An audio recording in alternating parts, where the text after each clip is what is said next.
Hello, boys and girls, this is Odyssey, of course, and welcome back to another World of Tanks replay. This time I'm in my trusted E50 German Tier 9 medium tank, and this thing, it's a joy to play. I mean, it's not a super great tank, but I personally enjoy it, and as you can see, I got those nice rings on the barrel, meaning that I have performed better in this tank than 65% of the people that have played it, so I'm quite happy with that. I'm better than half of all the people played this tank, so that feels pretty damn good. I'm not saying I'm some kind of a pro, but I want to brag a little bit because I'm not very good at this game, and I'm quite happy about getting those rings on the barrel. It always feels really nice.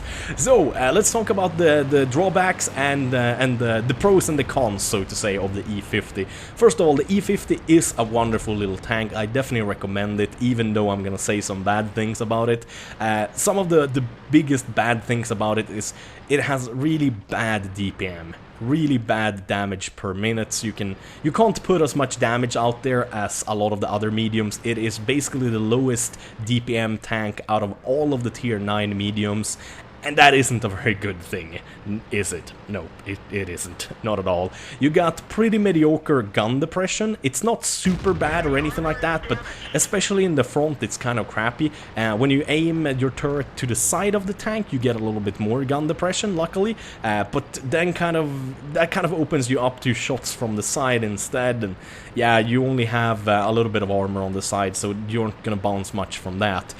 So yeah, that's kind of a little bit crappy too. Another big drawback is the armor on the turret is extremely nice. The only problem is that you see there's a big flat area around the gun mantle where you easily can get penetrated, but by most tier 9 and all tier 10 tanks or at least that I think of. There might even be some tier 8 tanks that can pen it pretty easily as well. For example, the T-34, because that sucker has 250 penetration, it easily gets through 185 non-sloped armor, flat armor, as you can see there, even better. It's a little bit sloped, but it's so very little. I wish they sloped it some more, because that really would make this tank a little bit more viable, because right now you can get shot in the turret both in the flat area around the gun mantle, and you can also get shot in the cupola like most German tanks with their big ass cupolas. But there's a lot of good things about this tank. Like I mentioned, 185 armor in the front, that makes it very nice for hold down. Of course, that flat area kind of brings it down a little bit and kind of negates a little bit of that good armor, but still it's not bad. So you can definitely do a little bit of hold down with it. We have very good frontal armor as well, 150mm frontal armor, and the sides of the turret and the tank itself both have 80, the same with the backs. So I don't know, like, I don't feel like you need any armor whatsoever on the back of a tank, but I'm guessing it had that kind of an armor in real life, so they kind of duplicate it and kind of try to make it as authentic as possible, I guess. I don't know, but I don't quite like it that much. It got decent speed and acceleration. I mean, you get up to 50-45 kilometers an hour quite a lot in this beautiful little tank, and it's just really like a mini E75. You can go into those slugging matches with a lot of tier 8 heavies and a lot of tier 9 heavies even, especially in the cities, and do very well with them as well. I've gotten a couple of master badges in cities fighting tier 8 and 9 heavies and doing really well, even sometimes tier 10 heavies, because simply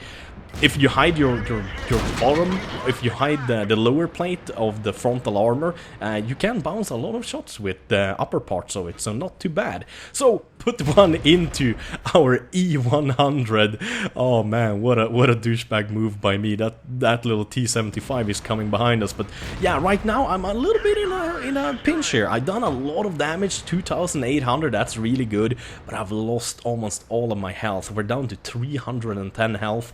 That means that basically any tank on the map can one-shot kill me, especially the tier 9 and the tier 10s. They definitely will one-shot kill me, so I really want to be careful. So what I did right here is I backed down into this arty-shell hole, or this impact hole, and kind of hide my lower plate until I kind of realize, okay, yeah, I hope that E50M is gonna keep me safe. That's a big brother, by the way. It's basically the exact same tank with just more penetration. You get 270 penetration in the tier 10 version of this tank, like I said, the E50M, but everything else is pretty much exactly the same with the tank. That's kind of the weird thing, like you don't really get much extra good stuff. That's why I haven't really been thinking or trying to get the big brother, so to say, the E50M instead of just this E50. So I don't quite know. Maybe I get the E50M, but I'm not sure. It feels like going up one tier and only getting a little bit more penetration,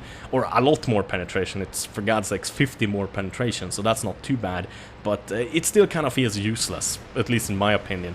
Oh, spotted, or I didn't spot, but someone else spotted that STB1. I did really well in the beginning of the match, did a lot of spotting, I think, on the enemy, but right now I'm a little bit scared since I have so very little health. I managed to put one into his turret.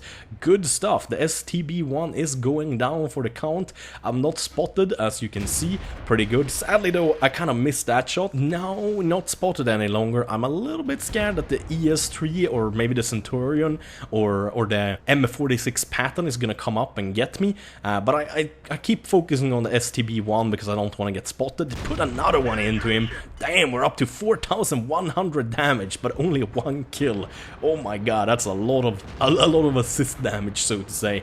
But that's good. I mean, I'm really helping my team to win here, and at the moment we have a really sweet lead. Look at that, 10 versus 6 kills. Really good stuff. They're down to 5 tanks.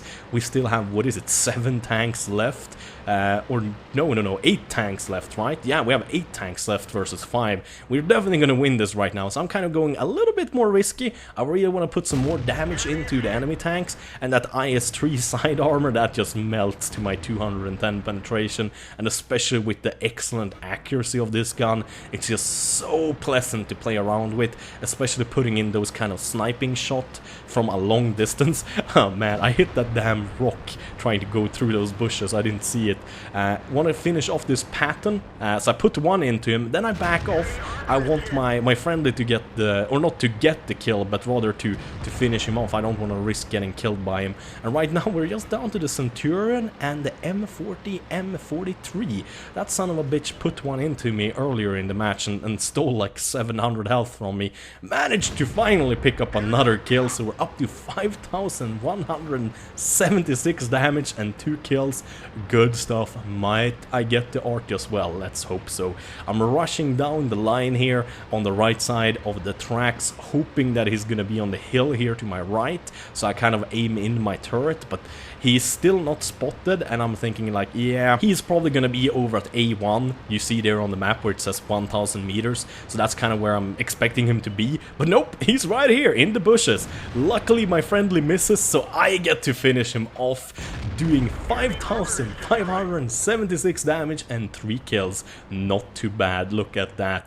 Confederate, since I did the most amount of damage but really didn't then get any kills. Mastery Age badge, of course, 5,983 damage. Oh, that's good stuff. Almost 6k damage. That's well more than 3 times my HP. And look at that, 3,500 spotting damage as well. Really good stuff. And 58% win ratio and an average of 900 XP. And look at that, I'm actually better than 70.02% of the other people that play the E50. Awesome. As usual, thank you guys for watching. Have a wonderful day. Bye bye.